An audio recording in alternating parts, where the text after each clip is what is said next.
About a year ago, I was sitting around doing who knows what when I found something that both amazed and confused me.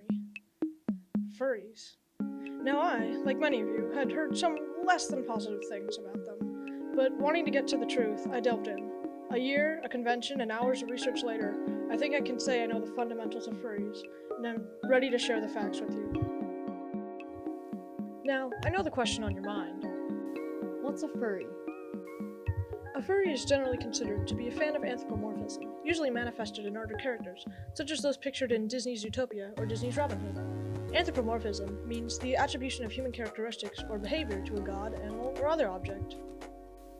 When you think of a furry, your mind might jump to the costumes they seem to always wear, which are called fursuits by the furry community. In reality, only about 1/3 of furries actually own some version of a fursuit.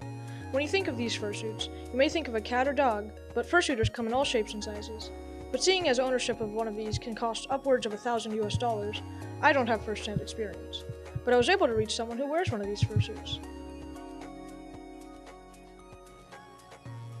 My real name is Artemis, Artemis,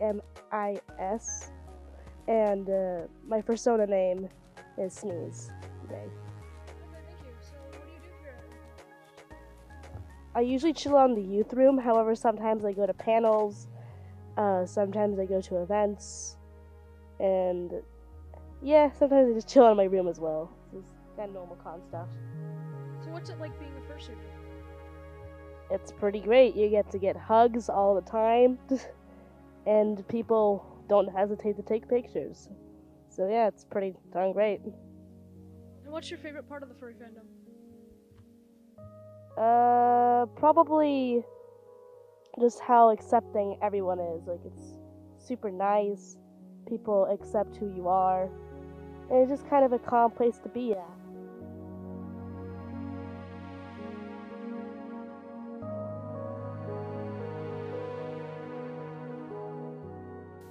Now that you've heard from a fursuiter, you hopefully understand a little bit more about the face of conventions like Anthro Northwest.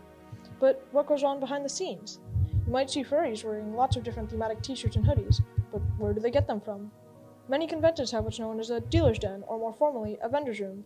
Here, furries can purchase all sorts of furry paraphernalia, but don't take my word for it. Here's someone from the inside.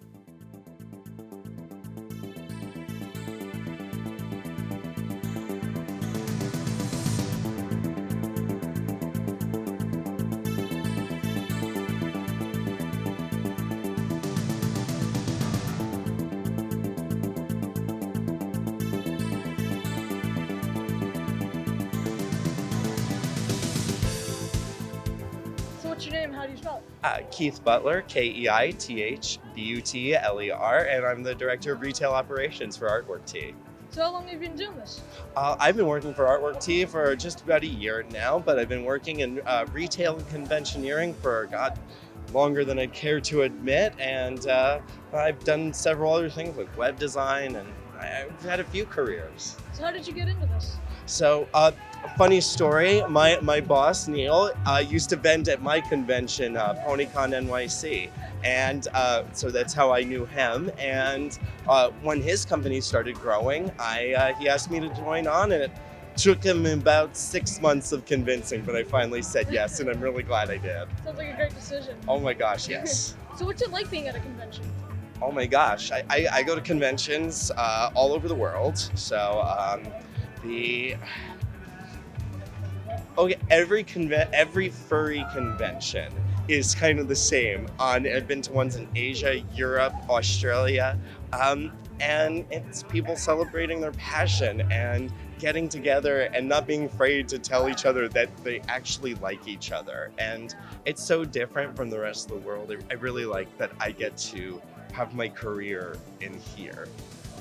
So what's your favorite part of the furry fandom? I think probably the creativity.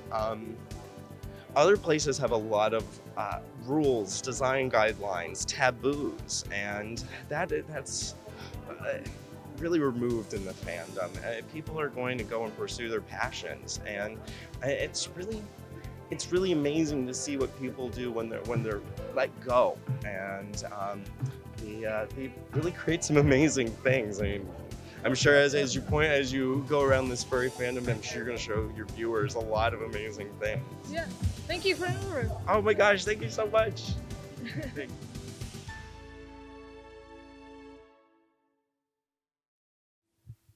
The vendor's room is filled with amazing artists, designers, and people from virtually every talent. But where do a lot of these people get their amazing skills?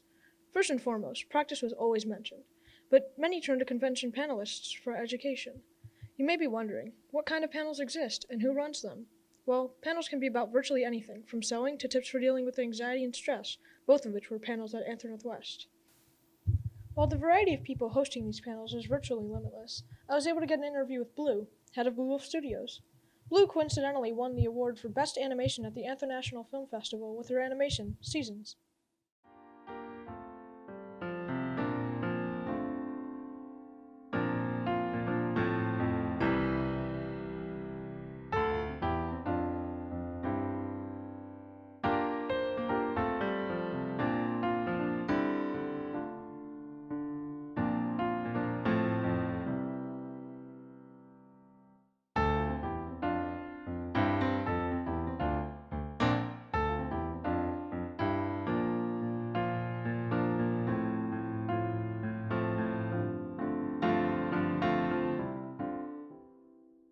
So, what's your name? Blue.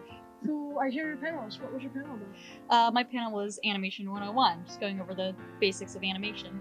So, you're an animator? What's it like being an animator in the furry fandom? It's pretty cool. There's a lot of animators, there's not animators, there's a lot of furries in the animation industry, but not all of them do animation. You know, some do lighting or rigging or storyboard. I myself, I love to animate, I love to make characters move, so I want to make animation for the fandom. That's great. What's your favorite part about the furry fandom? My favorite part, it's an extremely supportive community. There's so much art and not a lot of animation, so I really wanted to bring that in. Most furries came into the fandom because they loved cartoons like Scooby-Doo and Robin Hood and The Lion King, but no one here animates.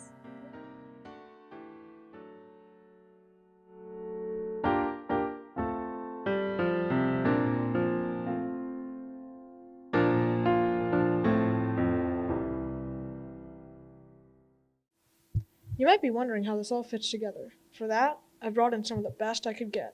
With that said, I'll let their theme song introduce them.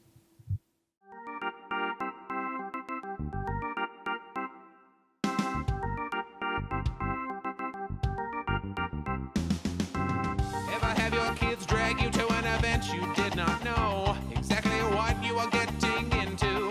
Who's the leader of the show? Cats and dogs and every other creature you can think of be knowing their name. Wholesome content tossed to the jaded was the recipe for reacclaim. What have they gotten themselves into? They are the moms of furries, the mamas of all of this. We are the moms of furries. We're the moms of all of this. I'm Carrie. Self-proclaimed. That's right. And I'm Joelle. And we have kids that are furries, and we started a YouTube channel a few years ago. And To help parents and people who are not sure about the fandom just understand what it is. So, what exactly is the fandom? well, the furry fandom is there's a wide definition of furry. Basically, if you like anthropomorphic animals, so any animals that have human characteristics, you could be a furry. So, what would you say are some key components of the furry fandom? A lot of folks have a fursona, which is just like a persona, but as it relates to being furry. So it will be the character that you would like to embody and all of the aspects of that, including likes, dislikes, color, what you look, what species you might be, all of those things that you would have in a fursuit if you had a fursuit. Right, and then it's also like a really large family, the fandom.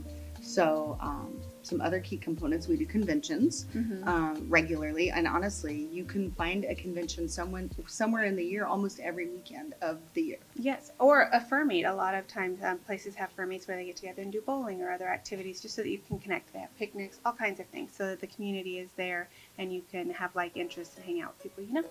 So, I keep hearing about these fursuits. Do all furries have them? No.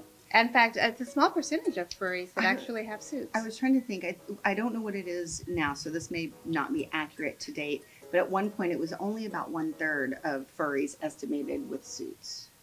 Right. You don't have to have a persona. You don't have to have any of that. Being a furry is really Whatever you want it to be. Also, I do want to say one aspect of the fandom is charity. So last year, we just heard a number that's going around now that's the closest, I think, for last year. Throughout the conventions, the furry fandom has donated almost $700,000 in charity for 2018 or 19. So who are the kinds of people in the fandom that donate to charities like these and participate in activities? Everyone. You would be so surprised at every type of person is in the fandom. There are doctors, there's lawyers, there's pilots, there's nurses, and people who do construction. It really is lots of students. Yeah. It could be anyone. Moms. So what are conventions like Anthro Northwest like? They're just fun. They're so much fun. It's your opportunity to be silly and to connect with people that are like you, to talk about things that are a shared interest, like drawing or painting or sewing. But they're also overwhelming, especially when you're new. You walk in and there's so much color and life, and there's like this buzz of just energy and fun. So it's busy and happy and exhausting and wonderful. Yes, so if you're tired on the last day of a con, you did it right. So how do you feel about your kids being furries? What was it like when I first told you? Well, at first, I personally was very hesitant because I did hear a lot of the media, the myths, the stigma that surrounds it that really says it's more of an adult thing. So I was concerned that my child was naive to that. Fortunately, they kept pushing, and Carrie actually decided we should do a kids trip to one of the conventions just to check it out. And I'm really glad because now when our children are in this space, they are happy, they meet friends, they have a great time, and it's the most safe environment as far as letting our kids just be themselves. I would say for me personally, it has been life-changing. It has really just deepened our friendship. Our bond is so strong. It has brought my children alive, just like Joelle said. I mean, last night our kids were up late making a pillow fort. So, you know, we really think that we should embrace the silly in life. Life can be really serious. There's school Stressful. and work, and yes, it's hard to grow up. And so we should take as much time to be silly as we can. Have fun, relax, let your hair down, make a pillow fort. Yep. So, yeah. It's kind of what it's about. Yeah. So it sounds like this is a great place. So why do you think it's treated so differently from other fandoms?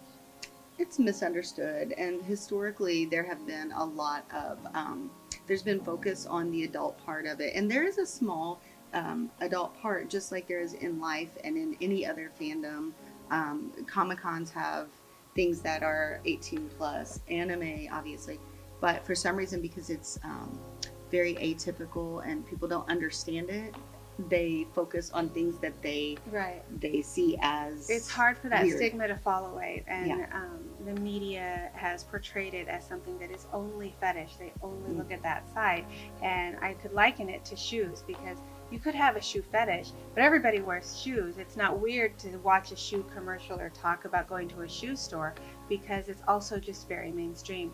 And so that's sort of our mission, is to share with people that the fandom is fun. What you see on the media or what you might see on the internet really does not describe, yes, it does not represent this wonderful community of people who are amazing. So speaking of the community, what's it like? Probably the most accepting and supportive group that we've ever known. Now, not to say that people don't get on like Twitter fires. There can be drama anywhere, but I would mention, like, last night there was an event at this convention that was the remembrance of those that are no longer with us, people in the fandom or people important to folks who are in the fandom. And it was very meaningful, and we were able to connect as a community and support each other in that, not a fun or silly experience, but in a supportive, where we can be sad together. We can get through these hard times together. Because when the fandom loses someone, we all share that grief. We heal together. Yeah.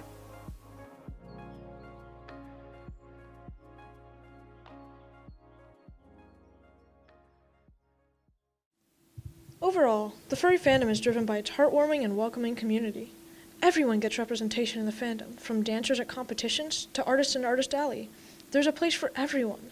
The rapid growth of the fandom in recent years has led to an explosion of furry conventions, with the largest convention, Midwest Fur Fest, hosting just under 11,000 attendees in 2018. Many notable online figures have also revealed themselves to be part of the fandom, including James from The Odd Ones Out. It must be said that with such rapid growth, such a lively community, and such amazing people, the furry fandom simply can't be what the general population makes it out to be. The hundreds of misconceptions surrounding the fandom are just that, misconceptions. So I invite you, dig a little deeper, search a little harder, and discover something that will both amaze and confuse you.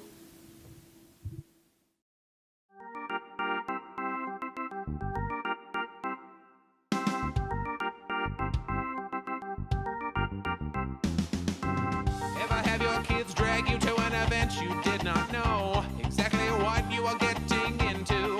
Who's the leader of the show? Cats and dogs and every other creature you can think of be knowing their name. Wholesome content tossed to the jaded was the recipe for acclaim. What have they gotten themselves into? They are the moms of furries, the mamas of all